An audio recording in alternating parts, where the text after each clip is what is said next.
Rekan data, pemerintah diminta waspada atas kinerja ekspor impor Indonesia pada Juni 2017 yang angka impornya menurun lebih tajam dibandingkan dengan ekspornya. Meski surplus perdagangan tetap terjadi, namun penurunan impor memberikan sinyal rendah daya beli di dalam negeri. Dan terkait dengan hal tersebut, kami akan berbincang dengan Direktur KOL Indonesia, Bapak Muhammad Faisal. Perspektif Ekonomi. Assalamualaikum Pak Faisal. Waalaikumsalam warahmatullahi wabarakatuh. Kabar baik Pak ya? Alhamdulillah baik. Alhamdulillah. Nah, pada pekan lalu kita membahas terkait dengan konsumsi masyarakat. Nah, untuk sekarang kita membahas terkait dengan ekspor impor yang terjadi, kabarnya menurun untuk impornya Pak ya? Iya. Ya, apa yang terjadi Pak sebenarnya Pak? Dan ekspornya ini juga hampir sama ini Pak. Ya jadi gini, sebetulnya secara kita tempatkan dulu agak sedikit balance. Ini karena di bulan ini kan rekod di bulan Juni ya. Juni ini kan terjadi momen Lebaran dan Ramadan dan juga Lebaran, di mana memang aktivitas di sekitar Lebaran ini kan biasanya memang ada libur. Iya. Ya. Kalau libur berarti memang aktivitas produksi itu biasanya otomatis juga libur ya. Nah, jadi itu sebetulnya yang menjadi penyebab setiap tahun. Ya, jadi setiap tahun biasanya di momen Lebaran itu akan ada penurunan impor, terutama impor bahan baku dan bahan modal yang mencerminkan dari aktivitas industri manufaktur di dalam negeri ya. Nah, itu. Nah, hanya saja memang di tahun ini kalau kita melihat dari penurunannya agak sedikit lebih tajam dibandingkan sebelum-sebelumnya. Jadi kalau di tahun-tahun yang lalu itu kan terjadi penurunan itu di momen Lebaran, walaupun bulannya berbeda-beda. Kalau tahun lalu itu kan di bulan Juli, tahun sebelumnya juga.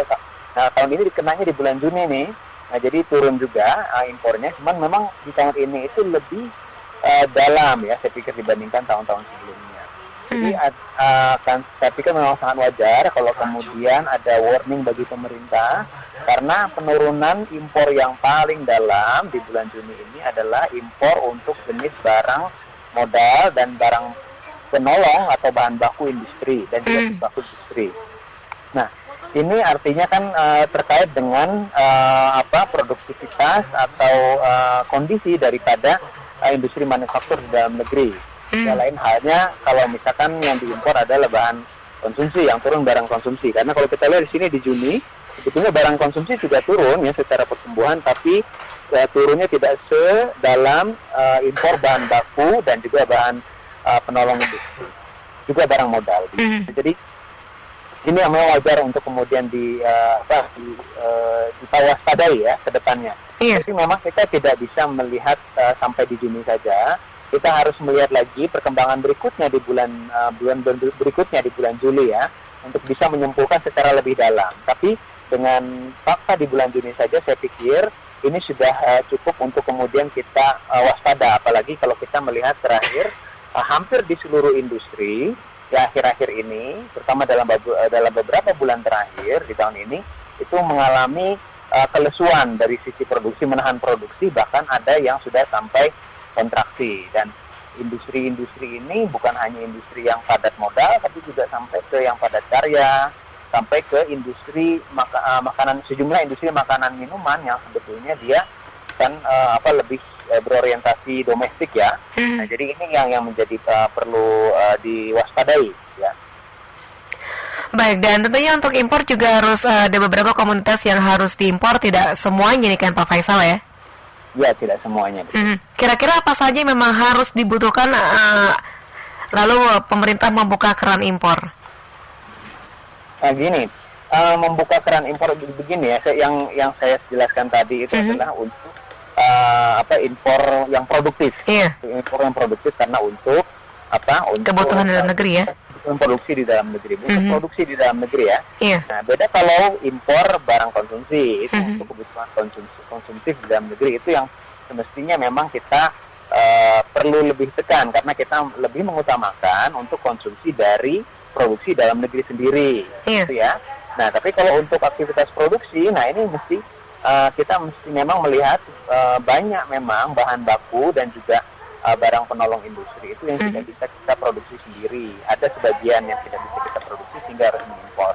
Nah, sehingga kalau ini ada penurunan, berarti juga kan itu pertanda bahwa aktivitas industri dalam negeri itu juga menurun. Nah, kan jadi menurun, ini kan kaitannya dengan kondisi ekonomi domestik yang lesu, kaitannya juga dengan konsumsi yang turun yang sekarang lagi ramai ya, kelesuan konsumsi. Nah, ini yang perlu menjadi perhatian ya, karena ini satu sama lain ini kait-mengkait. Baik, lalu apa yang memang harus dilakukan agar menggenjot peningkatan dari ekspor dan impor Indonesia? Nah, begini, kalau untuk ini kaitannya ekspor dan impor juga ya, jadi ekspor juga ini sebetulnya karena ini yang intinya adalah daya saing ya dan juga produktivitas dari industri manufaktur dalam negeri yang ini sebetulnya kalau kita lihat dari tahun ke tahun memang terus turun dari sisi daya saing baik maupun dari sisi kontribusinya terhadap produk domestik bruto terhadap perekonomian.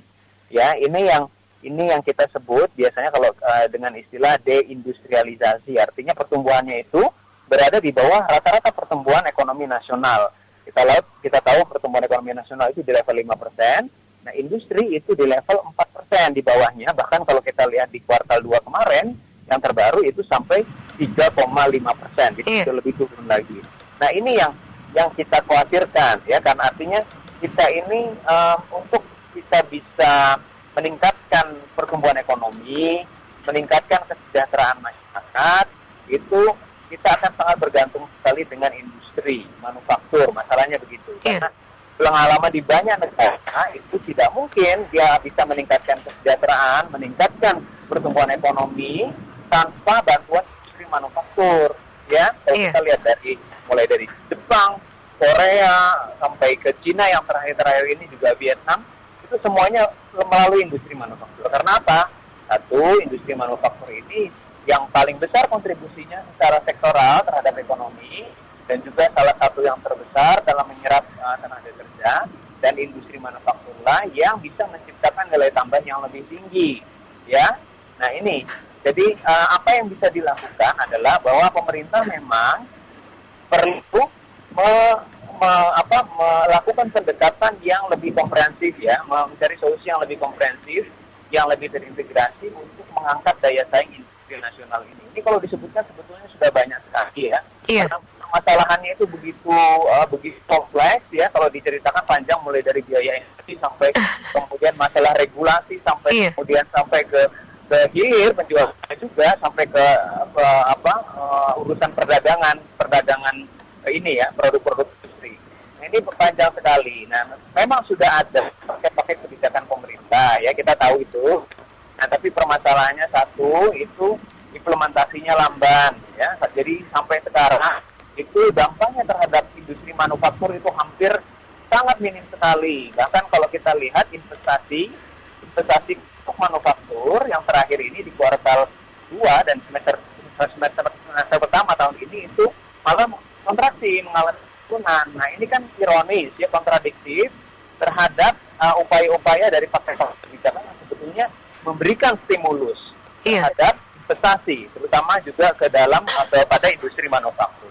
Nah, ini perlu ada evaluasi, saya pikir, satu untuk mempercepat pelaksanaan implementasi daripada paket kebijakan. Yang kedua juga yang penting adalah yang terutama adalah rencana yang jelas, arah kebijakan yang jelas daripada industri manufaktur dalam jangka panjang yang memberikan kepastian kepada para pelaku industri, dan pemerintah betul-betul memberikan prioritas kepada sektor ini. Ya, selama ini terus terang kalau saya melihat belum terlalu serius tampaknya, karena satu dari sisi arah kebijakannya masih belum jelas ya. Kemudian antara satu kementerian dengan kementerian yang lain itu masih berbeda-beda pendapat. Jadi industri itu dianggap penting hanya untuk kementerian perindustrian saja, tapi untuk kementerian yang lain tidak. Padahal industri ini permasalahannya adalah lintas sektoral. Jadi tidak bisa hanya satu kementerian. Karena kalau berbicara masalah biaya energi, misalkan itu SDM, berbicara masalah perdagangan ekspor impor dari produk manufaktur itu ke Kementerian Perdagangan, masalah insentif ke keuangan dan lain-lain. Ya, nah jadi ini memang harus ada keterkaitan yang kuat dan arah kebijakan yang jelas dari pemerintah. Di samping kemudian harus juga mempercepat implementasi dari paket kebijakan yang sudah dikeluarkan. Baik, dan beberapa waktu lalu Pak Faisal nih pemerintah menggelar rapat dengan sejumlah importir dan eksportir serta pengusaha dalam negeri dan langsung dipimpin oleh Menteri Keuangan Sri Mulyani. Dan ini juga terdapat beberapa permasalahan terkait dengan hal ekspor impor. Kira-kira apa nanti solusinya dari Kementerian Keuangan, Pak? Maaf, pertanyaannya apa dari Kementerian Keuangan? Iya, solusinya yang diberikan kepada para importir dan eksportir serta pengusaha dalam negeri terkait dengan keluhan mereka ini. Ya, jadi begini, ini saya pikir ada bermacam-macam ya. Ini artinya masalah ini berbeda-beda antara ekspor impor produk jadi atau ekspor impor aktivitas industri ini berbeda-beda. Iya. Nah, saya pikir yang penting ya, yang sangat penting sekali, terutama untuk impor yang produktif nih, yang saya katakan berkaitan dengan industri manufaktur. Ya, saya pikir dari Kementerian Keuangan perlu ada harmonisasi tarif impor sedemikian rupa sehingga itu meningkatkan daya saing industri dalam negeri. Contohnya begini, ya selama ini yang sering terjadi adalah yang tidak harmonis itu kan tarif bahan baku itu tinggi, ya tarif bahan baku kalau impor dari luar itu tinggi, padahal itu dibutuhkan untuk industri dalam negeri. Tapi sebaliknya tarif untuk produk jadi bahan manufaktur jadi dari luar itu malah justru rendah. Padahal yang barang jadi inilah yang menjadi pesaing daripada produk-produk manufaktur di dalam negeri. Iya. Ya semestinya di mana-mana di negara-negara lain juga kalau misalkan dia ada industri tertentu ingin dikembangkan, katakanlah misalkan otomotif. Nah itu produk jadi yang sudah jadi dari luar impornya itu rendah, dinaikkan, bukan rendah, dinaikkan tarifnya. Sebaliknya untuk bahan baku, untuk barang modal itu diturunkan. Nah ini yang sering terjadi kontradiksi seperti ini, yang sebenarnya tidak boleh terjadi lagi. Itu yang penting itu. Iya. Dan ini kabarnya juga dari pemerintah juga akan mengeluarkan paket kebijakan ke-16 Pak Faisal ya. Ya. Iya, kira-kira nanti akan berdampak pada ekspor impor atau tidak terkait dengan paket kebijakan yang ke-16 yang akan segera dikeluarkan sebelum 17 Agustus nanti? Saya pikir ini kuncinya bukan apakah ada paket kebijakan baru lagi. Iya. Untuk menyelamatkan industri dalam negeri dan juga memperkuat kinerja ekspor impor kita. Yang lebih mendasar itu tadi yang saya katakan arah kebijakan yang jelas dari pembangunan industri jangka panjang, jangka menengah, jangka pendek, lalu ada harmonisasi antara kebijakan yang satu dengan kebijakan yang lain, antara paket kebijakan yang sudah dikeluarkan dengan paket kebijakan yang di luar paket. Yang seringkali juga sering tidak sejalan ya. Nah, baru kemudian kita berbicara yang lain-lain ya, seperti misalkan dari bagaimana memecahkan kebuntuan dari biaya energi yang sekarang masih tinggi, biaya logistik yang masih tinggi, walaupun itu paket kebijakannya sudah ada, ya. Lalu permasalahan ketenagakerjaan yang terkait dengan industri manufaktur dan lain-lain. Nah ini yang lebih penting, yang mengintegrasikan semua permasalahan ini, ya. Kalau hanya dengan memproduksi satu paket kebijakan saja, saya pikir saya tidak yakin, karena kalau pendekatannya masih parsial saja, masih per kementerian berjalan sendiri-sendiri, saya pikir itu tidak akan menyelesaikan permasalahan, ya. Itu, iya. Ya. Baik, Pak Faisal, terima kasih sudah berbincang bersama kami. Semoga ini bisa terus meningkatkan ekspor impor di Indonesia, Pak Faisal ya. Insya Allah, mudah-mudahan. Insya Allah, baik. Terima kasih. Assalamualaikum warahmatullahi wabarakatuh. Waalaikumsalam warahmatullahi wabarakatuh. Perspektif Ekonomi. Rekan-rekan, demikian perbincangan kami bersama Direktur KOR Indonesia, Bapak Muhammad Faisal, terkait dengan pemerintah swaspada atas kinerja ekspor impor pada 2017 yang angka impornya menurun lebih tajam dibandingkan dengan ekspornya.